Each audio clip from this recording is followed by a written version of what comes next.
Na mambo ni vipi msikilizaji na mtazamaji wa Umela Media popote pale ulipo duniani. Ikiwa ni siku nyingine nzuri, leo nimekuletea ripoti ya kimichezo kutoka ndani ya Young Africans ambao kwa hivi sasa wanakwenda kuvaana na klabu ya Tabora United katika mechi ya ligi kuu ya NBC Tanzania Bara, ikiwa ni mechi ya marejeano mara baada kwa wamecheza mechi ya round ya kwanza na Tabora United kuibuka washindi mbele ya vigoko hao wa Jangwani. Sasa wanakwenda pale Tabora kwa ajili ya mechi ya marejeano, na kwa hivi sasa tayari Young Africans wamekwisha kuwasili Tabora kwa ajili ya kuwavaa wala nyuki hao na wala asali wa Tabora. Sasa kuelekea mechi hiyo, afisa habari wa Young Africans Ali Kamwe ameweka wazi dhamira ya Young Africans kutaka kuibuka na ushindi mbele ya Tabora United, ambapo ameweka wazi kwamba hii mechi ambayo wanakwenda kuicheza wao kama Young Africans hawaichukulii poa, yani hawaichukulii kwa udogo wake, kwa sababu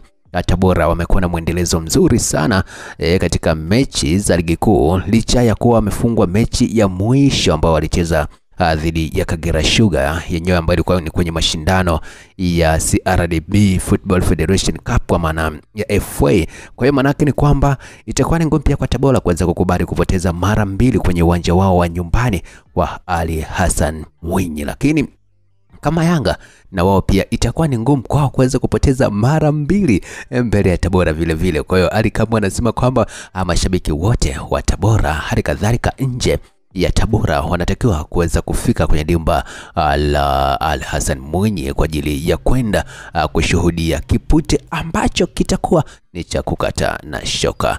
Na mwisho wa siku ni kwamba Yanga pia anahitaji ushindi ili kuweza kuendelea kusafisha njia ya yeye kutaka ubingwa wa ligi kuu ya NBC Tanzania Bara, ambapo kwa hivi sasa yeye na Simba ndo ambao wapo pale juu wakiwa wanaumana, licha kwamba mechi ambayo ilikuwa inategemewa na wengi kwamba huenda ingekuja kwa nani ambaye huenda akawa bingwa kwa maana ya Kariakoo Derby haikupigwa, lakini bado hesabu kwa hivi sasa inabidi ziendelee katika mechi nyingine ambazo wanakuwa wanazicheza. Kipi ambacho kitatokea?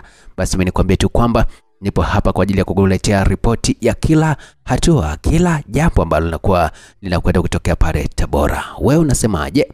Niandikie maoni yako hapo chini, mambo yatakwenda vizuri zaidi. Asante sana, endelea kuifuatilia Umela Media.